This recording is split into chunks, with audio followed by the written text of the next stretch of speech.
Donc, merci beaucoup pour cette nouvelle opportunité de prendre parole dans cette noble académie. Donc, effectivement, on va dire que François Laquenne ne s'est pas rendu disponible. Bon, je suis quand même pas complètement illégitime dans cet exercice de style, puisqu'il se trouve que j'ai été à la fois le dernier président de l'Association universitaire de recherche en chirurgie et le premier président de la Fédération de recherche en chirurgie. Donc j'ai une petite idée quand même sur le sujet. Mais clairement, bon, François Laquenne m'a adressé un certain nombre de diapositives et probablement je vous surprendrai beaucoup en vous disant que je les ai laissées intactes. J'ai un peu adapté ça à ma sauce personnelle. Donc French, des origines à maintenant, l'histoire d'un succès. Alors vu ce qui vient de se passer, vous comprendrez aisément ma première diapositive, qui est qu'au commencement était Jean Marillet. Il y a eu un soir, il y a eu un matin, ça fait le premier jour, c'est-à-dire que rien de ce qui s'est passé ensuite en matière d'organisation des associations et de production n'aurait été possible sans sa formidable énergie, ses capacités à mobiliser les groupes et la capacité qu'il avait aussi de fondre son intérêt personnel dans l'intérêt collectif. Alors la genèse, c'est les années 70 après Jésus-Christ, une recherche clinique chirurgicale française qui était relativement embryonnaire, faite d'études essentiellement monocentriques, le plus souvent rétrospectives. Je le dis sans aucune précaution, des études qui le plus souvent étaient soucieuses de la visibilité des services ou des équipes que de chercher une démonstration ou un niveau de preuve. Et enfin des résultats qui certes étaient glorieux possiblement avec certains recrutements ou certains établissements, mais qui ne se posaient pas la question de leur validité externe, autrement dit de leur reproductibilité. Donc le principe fondateur, c'est un succès et un échec au départ, c'est-à-dire qu'un succès, c'est la capacité que Jean Marillet avait eue de conduire avec Jean-Noël Maillard une première étude contrôlée dans le service à Loumouriez, et un échec qui était que, fort de cette première expérience et désirant la reconduire ailleurs, Jean-Marie avait essayé d'attirer avec lui d'autres services, et il avait été accueilli de façon très aimable et courtoise, mais totalement inefficace, ce qui l'avait amené à prendre conscience que finalement, on n'obtenait pas de participation à des études de recherche si on n'avait pas participé au choix du thème et qu'on n'avait pas participé à la conception du protocole. Et donc l'idée force de Jean-Marie au départ a été de réunir les chirurgiens préalablement au choix et au déroulement des études, ce qui veut dire que ça permettait de facto de créer des structures associatives et de leur proposer de créer une recherche chirurgicale multicentrique et prospective. Et donc vraiment le point de départ de tout ça, c'est de créer d'abord un groupe et de lui proposer de concevoir lui-même les thèmes et les sujets des études. Alors c'est ce qui s'est passé en 1977 avec tout d'abord la création de l'Association de recherche en chirurgie qui au départ était à composition, si j'ose dire, mixte, 3/4 de chirurgiens libéraux ou hôpitaux non universitaires et 1/4 d'hôpitaux universitaires. Et dans la tactique de déploiement de la recherche en chirurgie, Jean-Marie a eu deux règles qu'il a mises en application. La première, c'est que pour que ce soit productif, il ne fallait pas que les groupes soient trop pléthoriques. Autrement dit, que si ça voulait marcher, il ne fallait pas que les groupes soient trop nombreux. Et donc, il fallait éventuellement créer des associations filles si c'était nécessaire pour arriver à des groupes moins volumineux. Mais aussi, il a pris rapidement conscience que finalement, la mixité entre privés, hôpitaux non universitaires et hôpitaux universitaires posait un problème qui est que les praticiens n'avaient pas forcément les mêmes sujets d'intérêt, ni les mêmes possibilités de mettre en œuvre de la recherche, puisque les recrutements n'étaient pas nécessairement les mêmes. Et par exemple, au niveau des hôpitaux universitaires, il pouvait y avoir des recrutements spécifiques ou des curiosités particulières qui faisaient qu'il y avait des envies de créer des domaines de recherche spécifiques.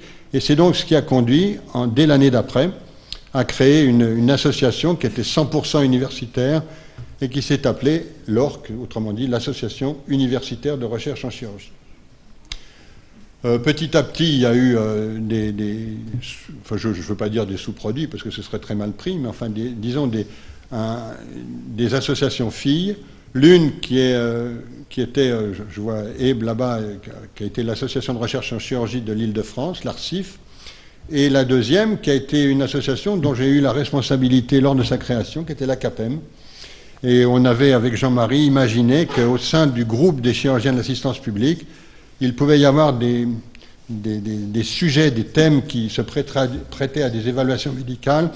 Jean-Marie s'en souvient probablement. On avait décidé au départ que l'ACAPEM ne conduirait pas d'essais contrôlés par tirage au sort, mais uniquement des études prospectives d'évaluation.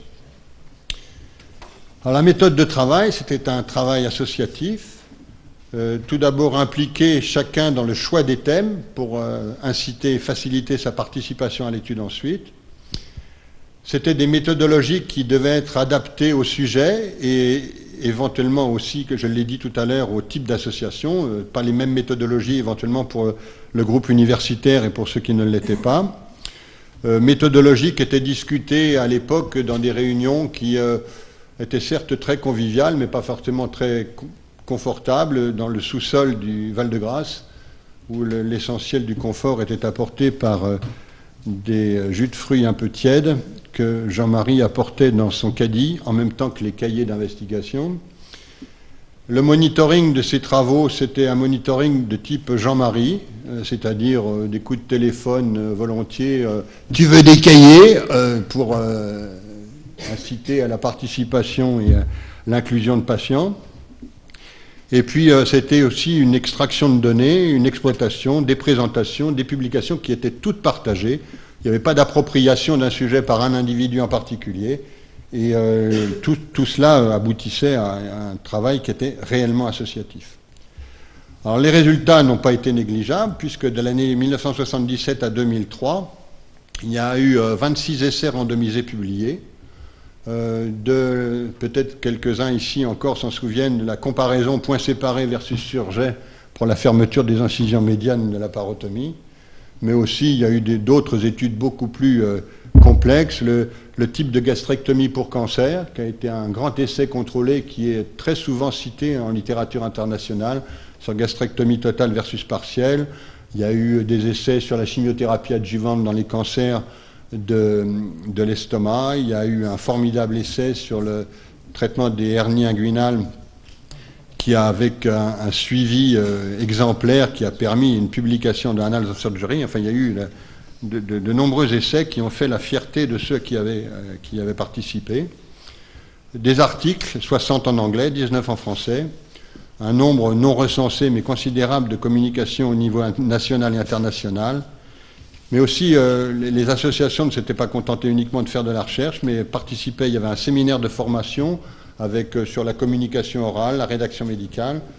Et puis, évidemment, il y avait un aspect qui était non négligeable, et je parle en connaissance de cause, qui est que cette recherche était un outil possible de promotion et surtout de fréquentation de membres du Conseil national de l'université, puisque si on était assidu aux réunions de l'ORC, en général, on avait la possibilité, sur les membres présents, de rencontrer entre 2 et 3 membres de son propre CNU, ce qui n'était pas négligeable du tout.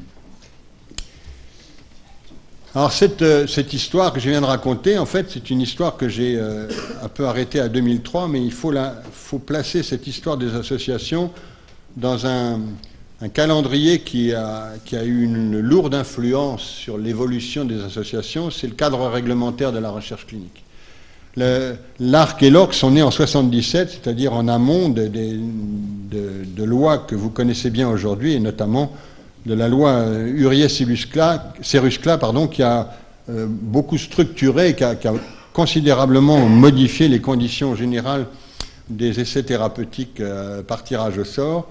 Et après cette loi Huriet, il y a eu d'autres textes de loi européens ou nationaux qui se sont arrivés et qui ont abouti à rendre plus difficiles les conditions de la recherche, ce qui ce que j'ai résumé ici dans le titre de cette diapositive comme une nécessaire professionnalisation. C'est-à-dire qu'il y a eu petit à petit une désertion d'une partie des troupes, des associations, du fait des contraintes que créait le nouvel encadrement réglementaire de la recherche, du tirage au sort, des consentements patients. Les publications de résultats, finalement, exigeaient ces contraintes méthodologiques parce qu'en fait, aucun comité de lecture des revues internationales n'accepterait des études qui ne répondaient pas aux exigences méthodologiques rigoureuses et incontournables des textes nationaux ou européens.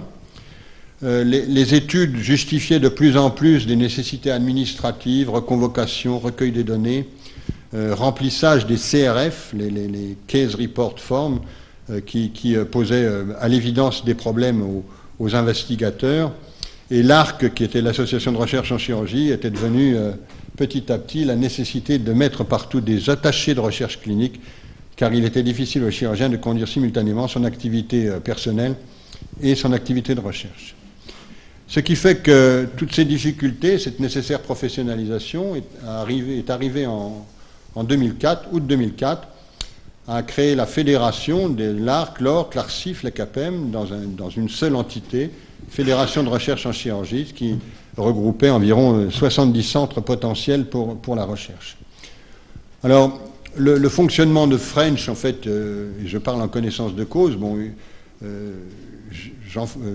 François Laquenne et moi-même, on n'a rien inventé au départ, c'est-à-dire qu'on a reproduit dans le fonctionnement de French le mode de travail que l'on avait connu et auquel on avait participé dans les associations, c'est-à-dire des réunions de travail avec des séances de discussion sur les protocoles, le choix des protocoles, les méthodologies, des formations, des séminaires de formation qui continuaient au travers de French, et des manifestations avec une petite différence qui est qu'à l'époque des associations, il y avait une journée spécifique des associations de recherche en chirurgie, alors que French a établi l'habitude d'une session au sein du Congrès français de chirurgie dans le cadre de la réunion à la Porte-Maillot. Résultats de French qui sont en 10 ans qui méritent mention, 40 publications, et si vous suivez les différents acronymes des journaux, vous constaterez comme moi la qualité et l'impact facteur des revues dans lesquelles ont été publiées ces études. Et donc une reprise de flambeau qui a été immédiatement évidente sur les résultats. Une reprise de flambeau qui a été également évidente sur les méthodologies choisies et publiées. Donc des résultats établis par essai randomisé dans 13 cas, 14 études multivariées cas témoins, 8 registres, 5 études rétrospectives. Et puis donc des sujets traités et surtout l'obtention de programmes hospitaliers de recherche clinique, dont vous savez que ce sont d'excellents outils d'évaluation des équipes et que le fait d'obtenir et de mener un PHRC est un excellent outil qui permet de cibler de futurs responsables universitaires. Donc 11 PHRC financés dans le cadre de French, avec 6 essais randomisés dans le domaine du cancer, 3 dans les domaines randomisés non-cancer et 2 essais de phase 2. Ce qui fait que French, en 2016, le moins qu'on puisse dire, c'est qu'elle est dans la lignée authentique de la recherche clinique chirurgicale lancée par les associations, que French assure une recherche hospitalière et universitarisée, pardonnez-moi le néologisme, de haut niveau. French est également membre, et je tiens à le souligner puisque j'ai eu des responsabilités dans l'un et l'autre, French n'est pas seulement une entité de recherche qui est cachée dans son coin, mais French est intégré avec les autres sociétés savantes et autres associations aux structures même de la spécialité de chirurgie viscérale et digestive, puisque French est membre de la fédération et membre du Conseil national professionnel. French unit les forces de chacun et intègre les jeunes chirurgiens. C'est un des buts de la recherche, puisque la nécessité est déjà ancienne de former par la recherche et à la recherche est maintenue au travers des missions et des objectifs que s'est fixé French. Et enfin, c'est loin d'être négligeable, French, par ses activités, contribue d'une part au financement des établissements, puisque vous n'êtes pas sans savoir que les points SIGAPS sont des points qui sont très utiles au financement des établissements, mais également l'activité de recherche est largement utile au classement des CHRU en fonction de leur publication et de leur communication. Ce qui fait qu'on peut dire que il y a eu vraiment un continuum entre l'action initiale et l'état, ce à quoi est arrivé French aujourd'hui, et qu'au travers de ce continuum, je crois que la moindre chose qu'on puisse faire, c'est de remercier Jean-Marie, et je pense que l'événement qui a eu lieu aujourd'hui est fait pour cela. Je vous remercie.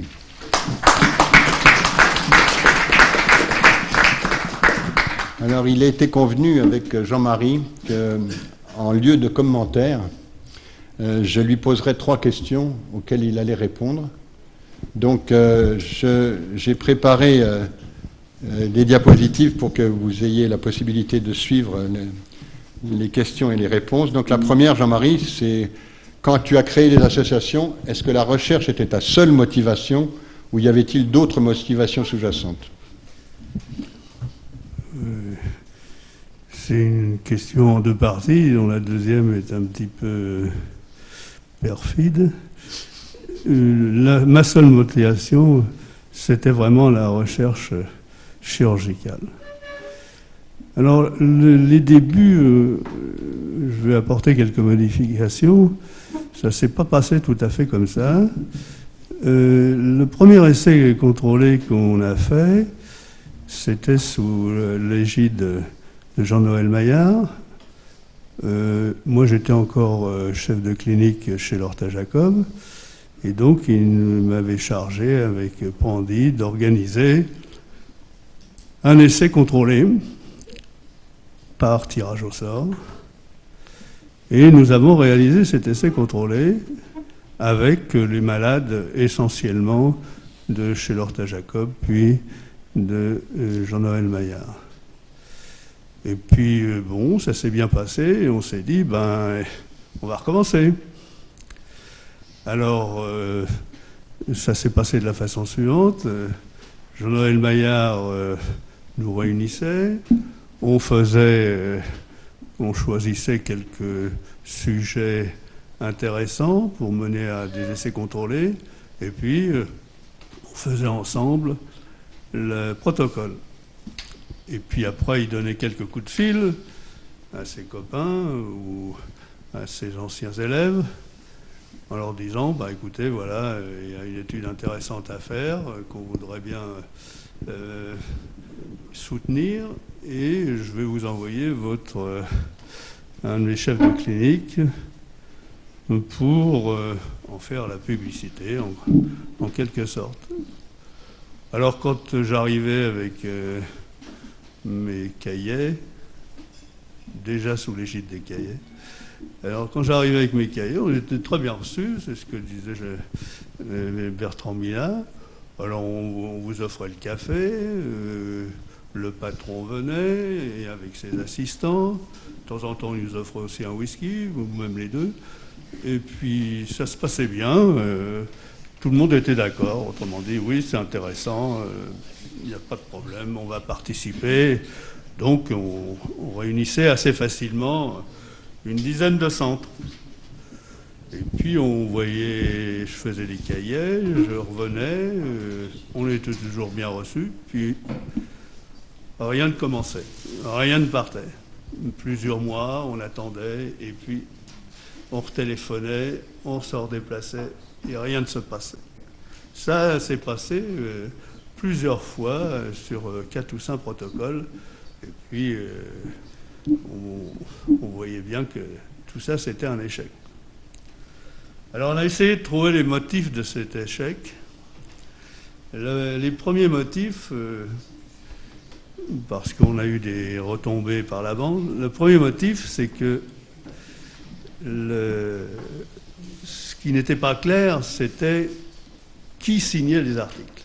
Autrement dit, celui qui signait en premier, c'était finalement le leader de l'article, et il y avait tout de suite une arrière-pensée, et on revient aux arrière-pensées dont faisait état Bertrand.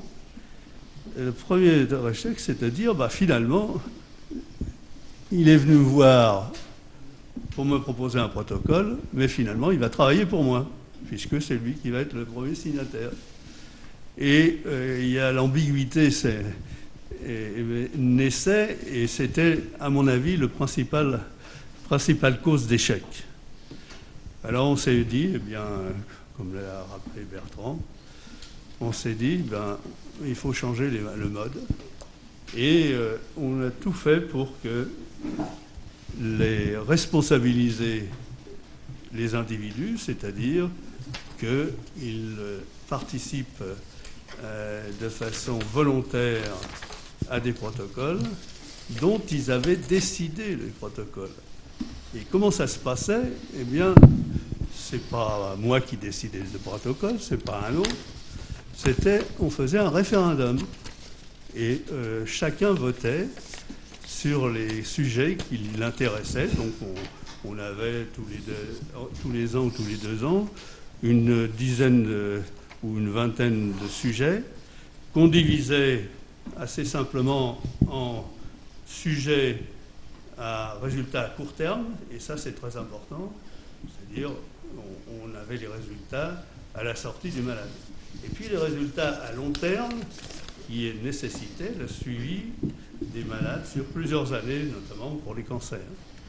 Et puis enfin, pour alimenter les publications, on faisait aussi des études rétrospectives, et notamment au début des associations, car faire une association, eh bien, il faut pendant plusieurs années pouvoir produire pour encourager les travailleurs, si j'ose dire. Alors c'est la raison pour laquelle, en attendant d'avoir les premiers résultats, eh bien, on a fait quelques essais des essais rétrospectifs. Alors si bien que d'emblée, on a réussi à publier et à avoir des résultats. Et ça a été surtout certainement le gage de notre succès. Donc voilà, en gros, la genèse de l'histoire. En 1977, l'ARC a été créé avec une quinzaine de membres à Compiègne. Et ces 15 membres, contrairement à ce qu'a cru comprendre Bertrand Millat, on a eu d'emblée, on a séparé les universitaires des non-universitaires. Pourquoi? Eh bien parce que manifestement, il y avait un problème d'intérêt, ce qui est vrai, mais il y avait aussi les relations de maître à élève, et que les relations de maître à élève, c'est une notion hiérarchique qui empêche l'expression claire et nette à cette époque, maintenant je ne sais plus, mais l'expression claire et nette de la relation des gens qui travaillent et des décideurs. Alors, donc, nous avons commencé par créer une association de non-universitaires. Et avec le succès, comme ça a bien marché, on a fait la même chose avec une association d'universitaires. Et là, le départ a été plus difficile, car les universitaires entre eux, il faut bien reconnaître, à cette époque, étaient concurrentiels, et finalement, au départ, beaucoup ne pensaient qu'à torpiller les actions des autres. Et finalement, on a quand même eu raison, à force d'énergie, parfois de coup de pied au cul, et ça a fini par s'imposer. Et puis voilà la genèse de la suite de l'histoire qui a été formidablement bien continuée par le FRACH. Merci. Deuxième question. Les premiers essais contrôlés par randomisation dans les associations datent de la fin des années 70. L'année dernière, j'ai été invité dans cette académie pour répondre à la question « Les études prospectives contrôlées apportent-elles quelque chose en chirurgie ?» Qu'aurais-tu répondu à cette question? C'est une question que beaucoup de gens ont posée, avec bien sûr pas mal d'arrière-pensée. La réponse, elle est relativement simple. Là, ça a apporté quelque chose. Alors, qu'est-ce que ça veut dire? D'abord, ça a apporté non seulement en chirurgie, mais en médecine. Qu'est-ce que ça veut dire, ce quelque chose? Alors, quelque chose, c'est la recherche clinique. Qu'est-ce que c'est que la recherche clinique? En gros, c'est comment faire un diagnostic, comment traiter les malades, comment trouver les facteurs de risque et comment trouver les facteurs étiologiques. Alors, dans tout ça, il y a un facteur commun. Le facteur commun, il est vieux. Il est vieux. Le premier facteur commun, c'est que les études contrôlées, eh bien, elles existent depuis très longtemps. C'est des études comparatives. Eh bien, Bertrand Millat avait bien rappelé que déjà dans la Bible, dans le livre de Daniel, eh bien, il y avait eu le premier essai comparatif. Donc, c'est pas nouveau. Ensuite, il y a un deuxième phénomène qui date de plus de 2000 ans, c'est le hasard. Le hasard, ça veut dire, c'est en persan, c'est le jeu de dés. C'est la même chose que les latins, l'alea jacta est. On jette les dés. Donc c'était le hasard. Alors le hasard, qu'est-ce qu'il venait faire dans tout ça? Alors le hasard, il a commencé sa carrière, tout le monde en parlait, mais sa carrière mathématique a commencé vers le XVIIIe siècle, 19e. Et puis, l'éclosion, ça a été le début du XXe. Et la chose la plus formidable, c'est quand même la théorie quantique. Et la théorie quantique, c'est l'invention et la mise en évidence de l'équation. Le hasard est une équation, rentre dans des équations comme le temps, comme l'espace. Alors, quand les physiciens ont vu que l'on pouvait intégrer le hasard, eh bien, ça s'est diffusé très rapidement, dans les années 20-30, ça s'est diffusé en agriculture.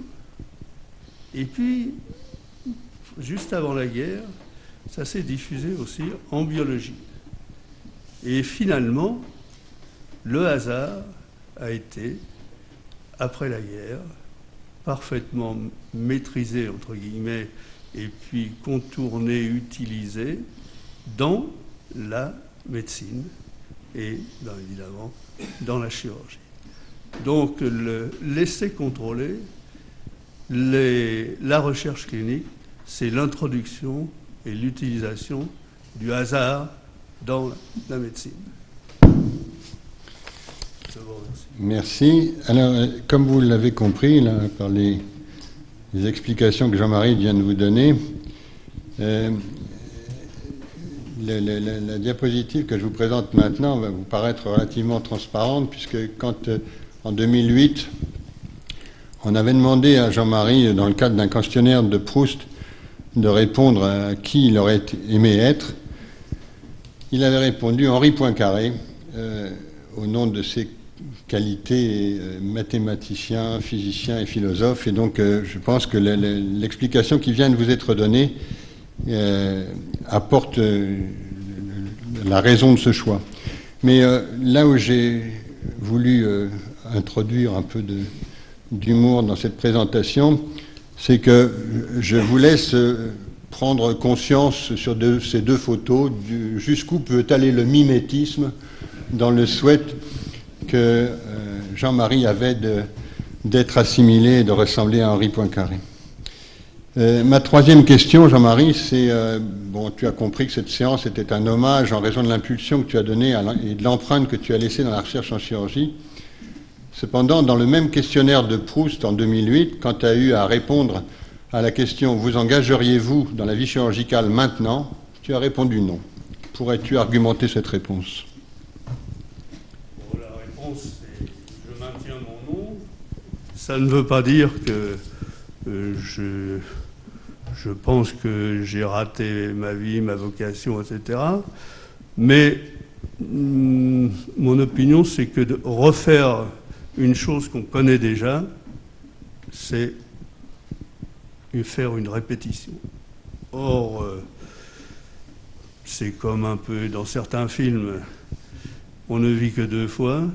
Mais si j'avais une deuxième vie à faire, je préférerais en recommencer une vraie et non pas répéter celle que j'ai déjà eue. Merci.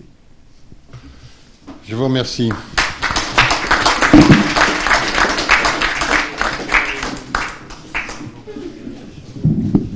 Bien, merci. Je crois que Christian Billat pourrait me rejoindre pour modérer la séance. Et en attendant, y a-t-il des questions parmi vous? Oui, il y a une question, Jean-Félix Dubousset. Oui, j'ai une question. J'ai travaillé pendant de nombreuses années à l'Institut Gustave Roussy et je n'ai jamais pu me plier à la randomisation. En particulier, pour quelle raison? Parce que j'avais affaire à des enfants et que je ne me sentais pas capable de demander aux parents, voyez ce type-là, tiré au sort, etc. Pour moi, éthiquement, c'était contre mon éthique personnelle.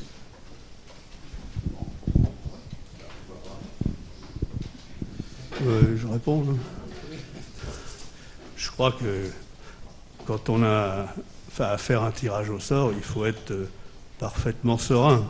C'est-à-dire qu'il faut croire, et croyance contre croyance, eh bien, les 2 croyances se valent. À partir du moment où tu penses que tu ne dois pas faire un tirage au sort, bah, tu ne le fais pas. Hein.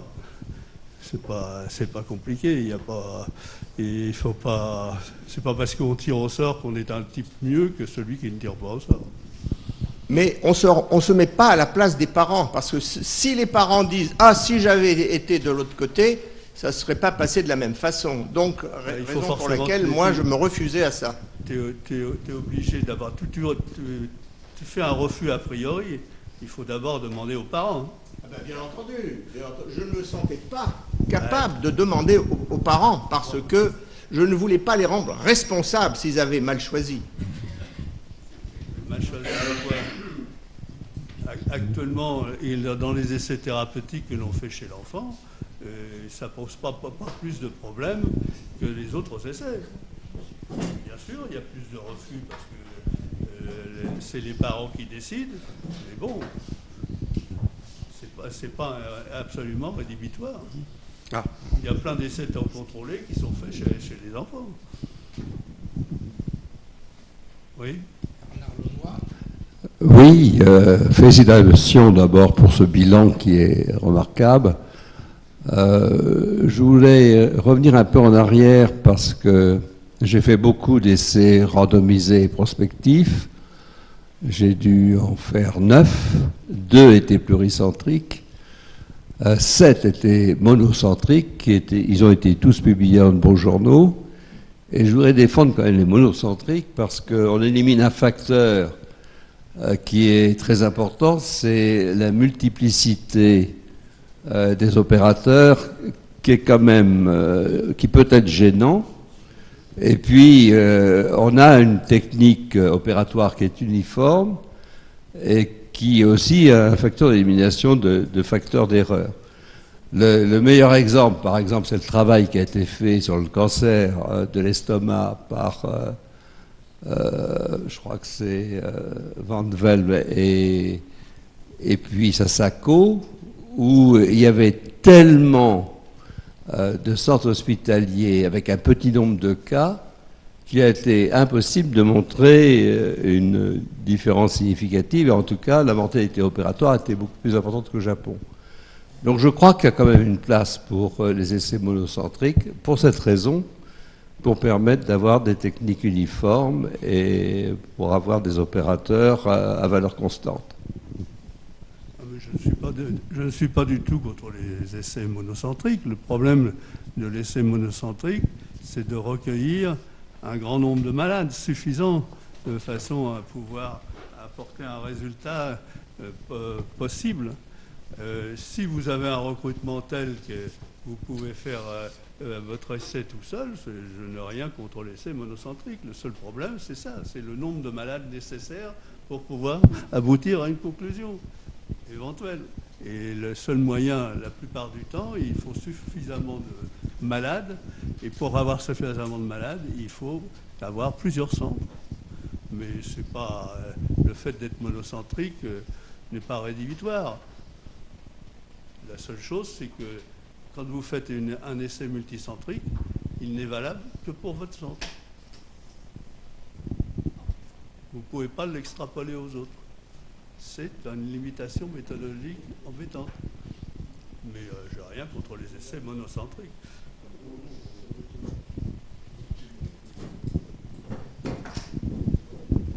Non, là je ne suis pas absolument d'accord. Quand on fait un essai monocentrique, on peut en tirer des conclusions générales. Quand on a fait notre essai monocentrique sur la radiothérapie préopératoire le cancer de l'œsophage, ça a eu une conclusion qui a été générale, à tel point que la radiothérapie préopératoire à ce moment-là a été abandonnée et que l'essai en question est cité dans la Cochrane Library.